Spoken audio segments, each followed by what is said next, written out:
I am presenting Union Gospel Press's Sunday School Lesson number 5, Sunday, October 2nd, 2022.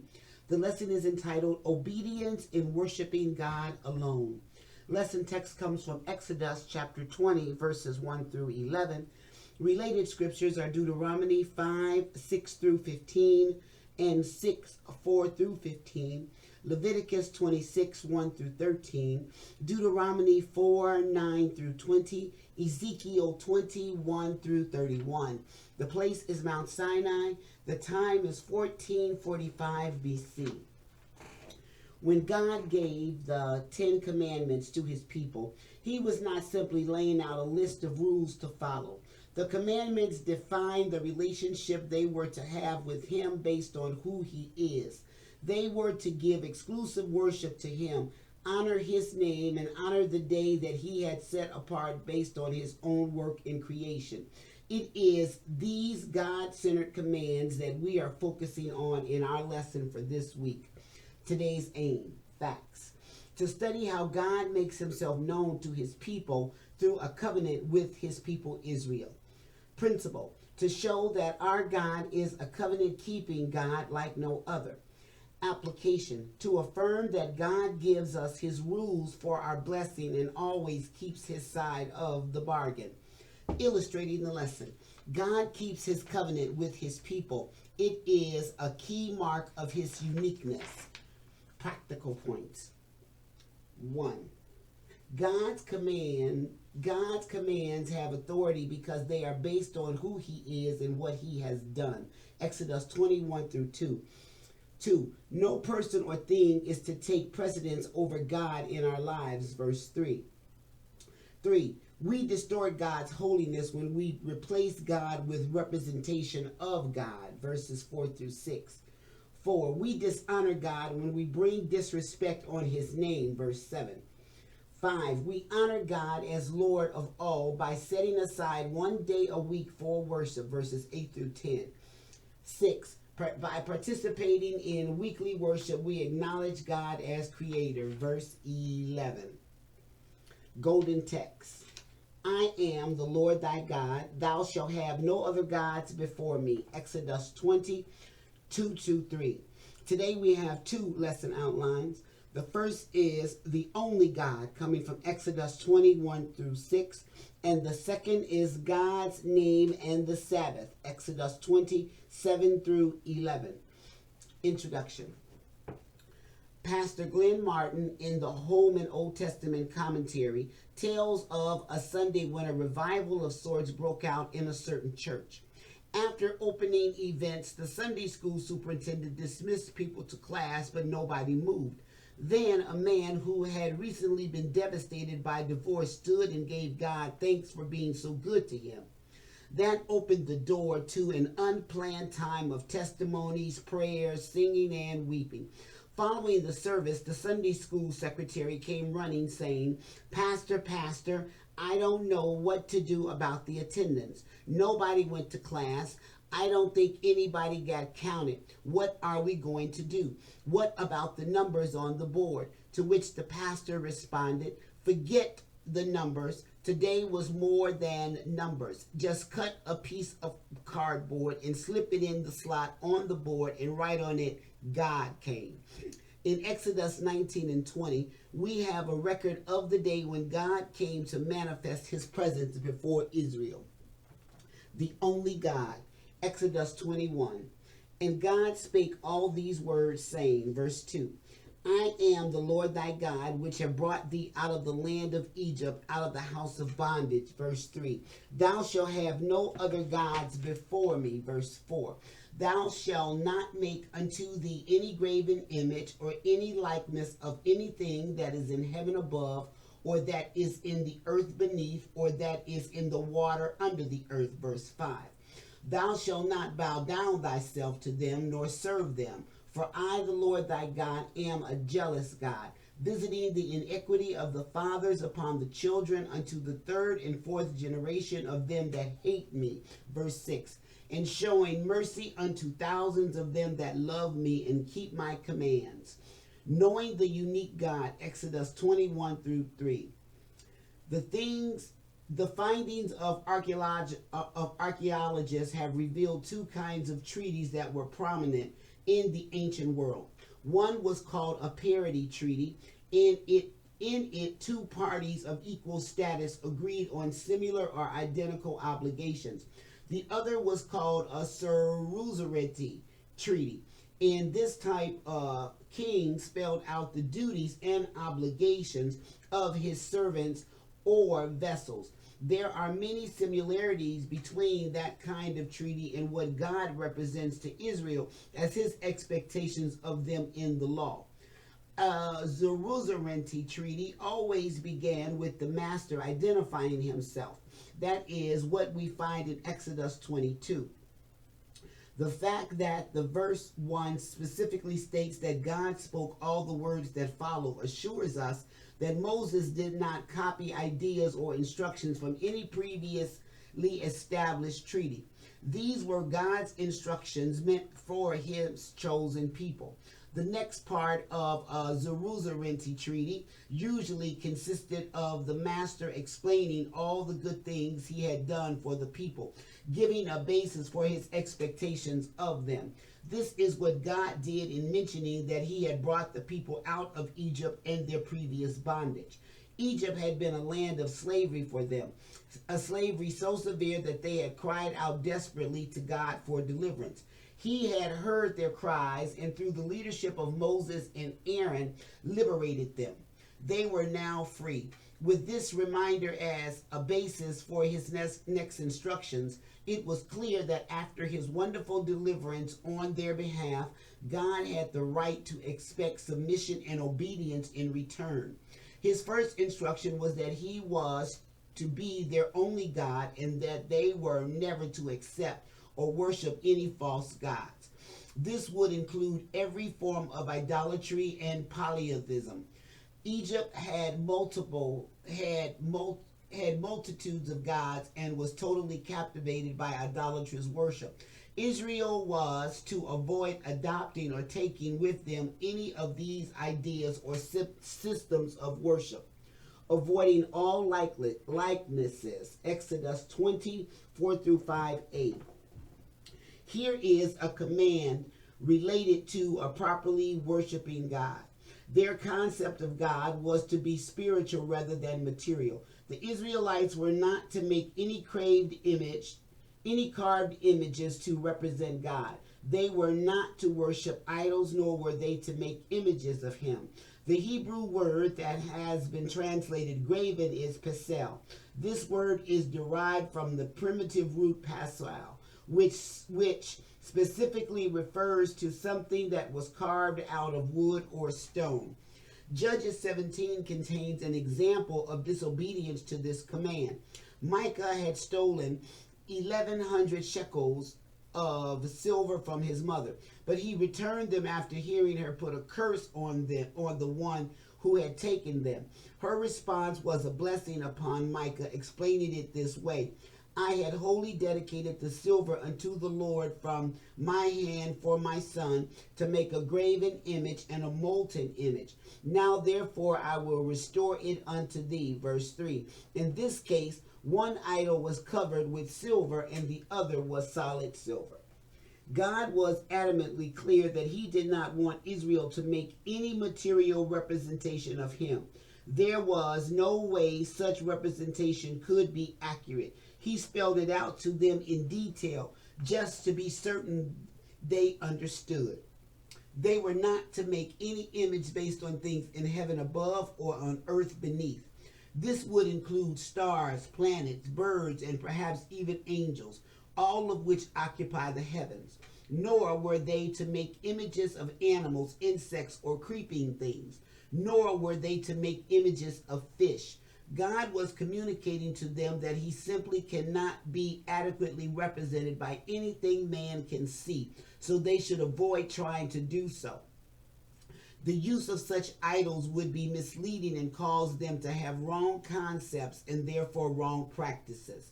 His command was clear: thou shalt not bow down thyself to them, nor serve them. Exodus 25. This is the logical follow-up to the first command, in which God said they should not have any gods besides him. Making images would lead them into disobeying that first command. The study of idolatry in the Old Testament is enlightening. A number of prophets repeatedly warned the Israelites about practicing this false religious system. Their emphasis was most often about the complete inability of idols to help in any way because they were man-made and had no power of their own. They could not see, hear, or speak, and they had to be carried in order to move from place to place. Reason for the command, Exodus 25b through c. The MacArthur Study Bible makes this comment. The mode or fashion of worship appropriate to only one Lord forbids any attempts to represent or caricature him by use of anything he has made. Total censure of artistic expression was not the issue. The absolute censure of idolatry and false worship was the issue. Violation would seriously affect succeeding generations because the Lord demanded full and exclusive devotion, i.e., he is a jealous God. The Net Bible makes this observation about the word jealous. The word jealous is the same word often translated zeal or zealous. The word describes a passionate intensity to protect or defend something that is jeopardized. When people turn to idolatry, the proper worship of God is jeopardized. When a generation turns from God, the generations that follow will be affected. Whatever children see their parents and other influential adults do, they will be inclined to imitate. Deuteronomy 24:16 states, "The fathers shall not be put to death for the children, neither shall the children be put to death for the fathers. Every man shall be put to death for his own sin." God's pronouncement about visiting the iniquity of the fathers upon the children unto the third and fourth generation of them that hate me, Exodus 25, is not an announcement of direct punishment, but a warning concerning the natural influence that parents have on their children. John MacArthur also wrote this insightful comment. The difference in consequence served as both a warning and a motivation. The effect of a disobedient generation was to plant wickedness so deeply that it took several generations to reverse. Further motivation should come from the truth that God, by contrast, shows mercy to thousands who love him and obey him. God's name and the Sabbath, verse 7. Thou shalt not take the name of the Lord thy God in vain, for the Lord will not hold him guiltless that taketh his name in vain, verse 8. Remember the Sabbath day to keep it holy, verse 9. 6 days shalt thou labor and do all thy work, verse 10. But the seventh day is the Sabbath of the Lord thy God. In it thou shalt not do any work, thou, nor thy son, nor thy daughter, thy manservant, nor thy maidservant, nor thy cattle, nor thy stranger that is within thy gates. Verse 11. For in 6 days the Lord made heaven and earth, the sea and all that in them is, and rested the seventh day. Wherefore the Lord blessed the Sabbath day and hallowed it. Respecting God's name, Exodus 27.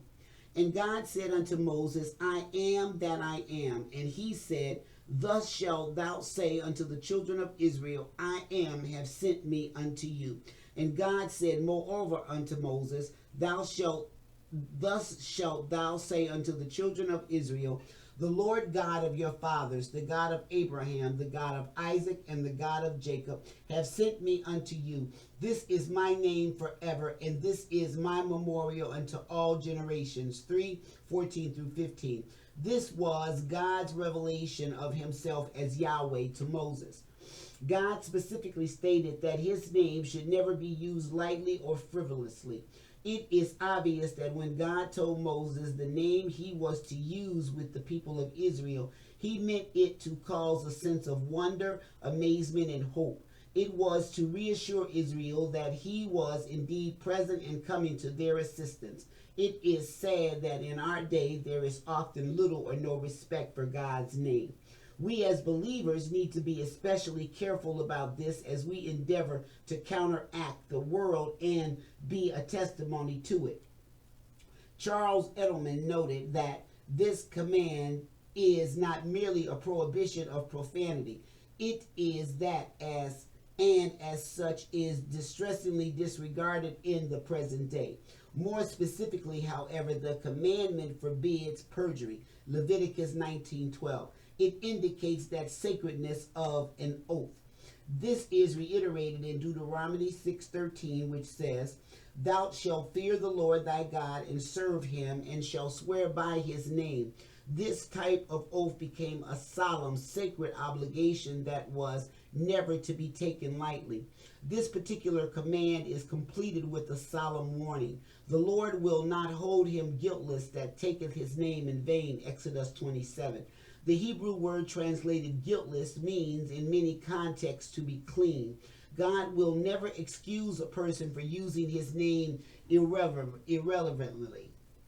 Respecting the Sabbath, Exodus 28-10. This is not the first time the Sabbath was named as a holy day.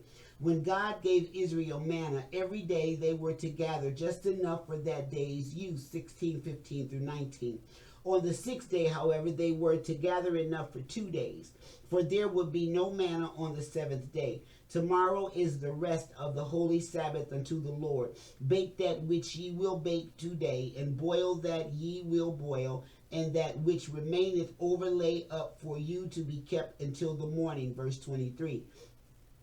The Sabbath day was to be held as a day set apart from the other days of the week. All work was to be done on the other 6 days. The Hebrew word for Sabbath is Shabbat and means intermission. It comes from a primitive root Shabbat, which means to repose or desist from exertion. It is clear from these definitions that the Sabbath day was to be viewed as a day of rest. This was supposed to include every person and every animal that worked. Parents, children, male and female, servants and animals, and visitors or guests. By the time of the prophet Jeremiah, Israel had wandered far from the commands of God. One day God had Jeremiah stand in the gate of Jerusalem and warn, "Thus saith the Lord, take heed to yourselves, and bear no burden on the Sabbath day, nor bring it in by the gates of Jerusalem. Neither carry forth a burden out of your houses on the Sabbath day, neither do ye any work, but hallow ye the Sabbath day as I commanded your fathers." Jeremiah 17:21-22. Their ancestors had not obeyed and had been punished because of it. When Nehemiah saw the people violating the Sabbath, Nehemiah 13:15-16, he contended with them, verse 17, and had the city gates shut throughout the day, verse 19.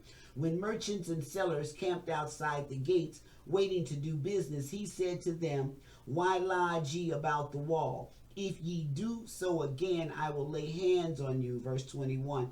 Throughout the Old Testament, the observance of the Sabbath day was important for the Jews. Christians observe the first day of the week instead because of Jesus' resurrection on that day. Reason for the command, Exodus 20:11. God connected his command for rest on the Sabbath with his rest on the day after creation. For God, this was a symbolic rest. He had no need for the kind of rest required by our bodies. In doing this, he sanctified the seventh day and set Israel apart from other peoples. The Sabbath command is repeated in Exodus 31:15-17. 6 days may work be done, but in the seventh is the Sabbath of rest. Holy to the Lord, whosoever doth any work in the Sabbath day, he shall surely be put to death. Wherefore the children of Israel shall keep the Sabbath to observe the Sabbath throughout their generations for a perpetual covenant. It is a sign between me and the children of Israel forever. For in 6 days the Lord made heaven and earth, and on the seventh day he rested and was refreshed. Deuteronomy 5:15 adds this, "And remember that thou wast a servant in the land of Egypt, and that the Lord thy God brought thee out thence through a mighty hand and by a stretched out arm. Therefore the Lord thy God commanded thee to keep the Sabbath day.